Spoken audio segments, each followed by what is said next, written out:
Hey, how you doing? Jake Davey here. I teach business owners, entrepreneurs how to grow and monetize their audience on Instagram. If this is something you're interested in, then you definitely want to watch this video. But equally, if you are growing your online business in any forum, any medium right now, then still stick around.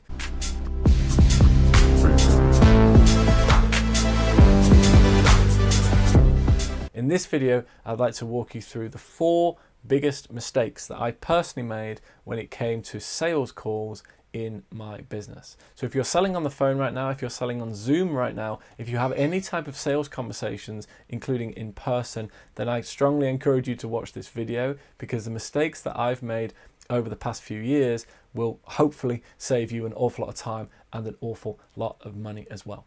I personally have grown a business to 7 figures through Instagram. I've worked with teams that have generated over $20 million in sales through live and online events over the past 6 years. And I'm excited to share as much knowledge has come through that time, and give you as much information as possible to help you grow, monetize your business, grow your audience, and ultimately be able to impact more people as well. So let's do it. Let's dive in with the biggest mistakes. So number 1, first biggest mistake that I feel I made is not recording my calls more consistently.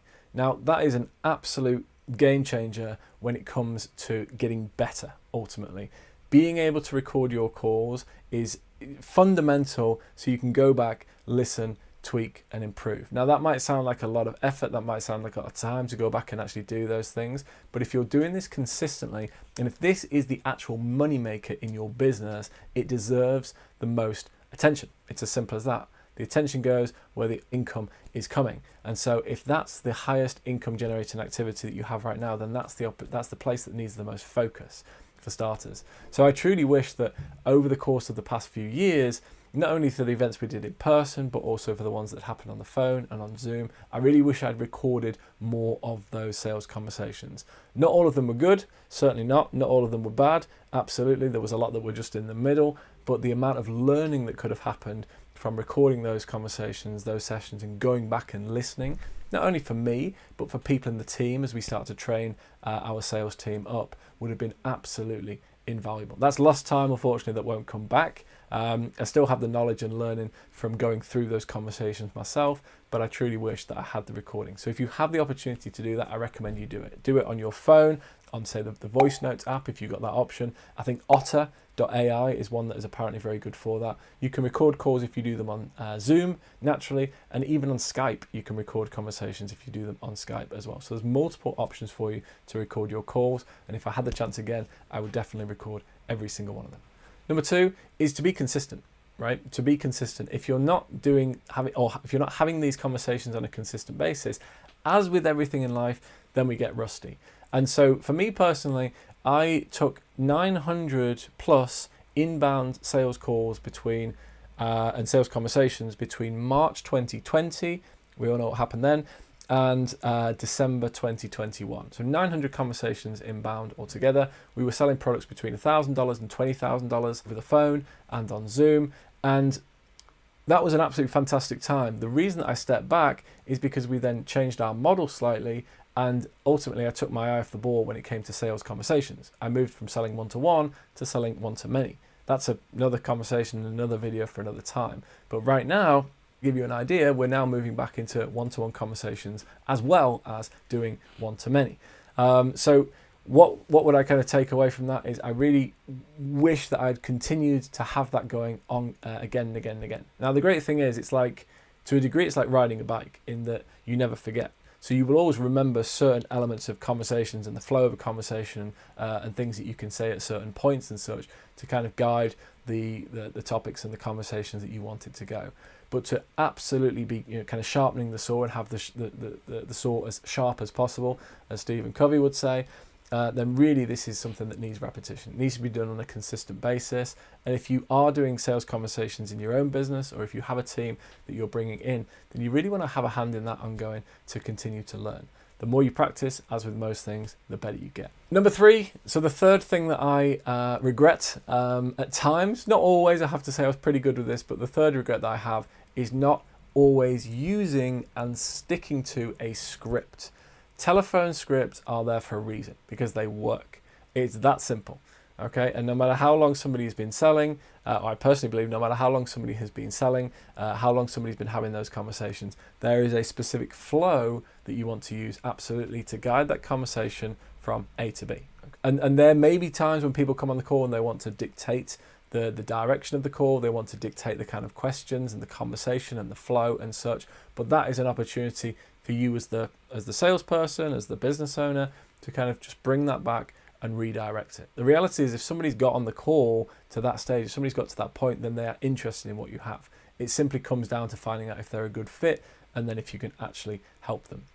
But having a telephone script is absolutely vital. So we have one that we use within the business. If you'd like to get access to a copy of that, by the way, you're welcome to. Just DM me on Instagram. At JCadamDavy is the name of the account. Just DM me on Instagram and request a copy and I'll send it to you. That's no problem at all. But the one that we use has been absolutely invaluable just to keep me on course and to keep me on track. And the reality is if I don't use it, I get lazy.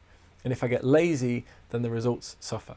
So there is a script there for a reason. So even if you're coming in and thinking, it's not quite my language, or I feel a bit wooden or something like that, that's okay. You can still add in your own flavor so it sounds like you. But ultimately you want to keep on course, on track, and that's the reason why a script is so powerful. Number 4. So the fourth thing that I wish I'd done, and I truly wish I'd done this a lot sooner, and this ties into the importance of recording the calls, is I wish I'd got more support with the calls. Now, I would, again, going back with hindsight, and this is something I'm actually considering now, not considering, this is going to happen within the coming weeks, is paying a mentor or a coach to listen to sales calls that I have and give me pointers and feedback. And that might sound like a big expense, that might sound like a lot of outgoings. And in the initial stages, if you're just finding your feet with sales or with these sales conversations, or maybe you're not having a lot, maybe you're having, say, 1 or 2 a week, then it may not make financial sense for you to get a second pair of eyes on, or second pair of ears on your phone calls at the moment. But if you're handling a large number of calls coming in, 5, 10, 15 per week, or something in that area, then the amount of times that people are cycling through these conversations, the amount of conversations that you're having, especially if you're offering medium or high ticket products, then the education that you get and having somebody looking over your shoulder allows you to convert 1 extra sale or 2 extra sales per month. Then chances are it's very much worth the investment. And the beauty of all this stuff is that when you learn that technique, or you learn that skill, or you learn that phrasing, or you learn that language, then it stays with you, right? If you add it into the script, or you add it into your template that we talked about before, you add it into your notes, so at any stage it's in the back pocket and you can pull it out at any time. And so for me personally, I really wish that sooner I had got somebody listening to my calls, giving me feedback and giving me pointers and support around that. And now going forward, it's something that we're doing a lot more of. We're recording our calls, and I am going to start looking for people who are much more proficient than I am in terms of sales, that can give me 1 or 2 ideas, 1 or 2 pointers, and actually give me personalized feedback. Going through trainings is fantastic. We've gone through some excellent sales trainings in the past few years. Studying those things is vital. Having the scripts I mentioned is very, very important. But once you've got all those things in place, you only get to a certain level where really the knowledge of somebody personalized coming in can actually take it to the next level. And so that's the 4th biggest mistake I'm going to include. I wish I had got that support sooner and that guidance sooner, somebody looking over my shoulder a lot earlier in this process, but it's certainly something that we're going to be using, taking forward from now on. If this information has been useful, if you've got more questions about the sales conversations and sales calls, or if you'd simply like just to get a better idea of what we're doing, the information that we share, then please connect with me on Instagram. I'd love to learn more about what you're doing and how we may be able to support and assist you in your journey. Thank you so much. I look forward to speaking with you very, very soon.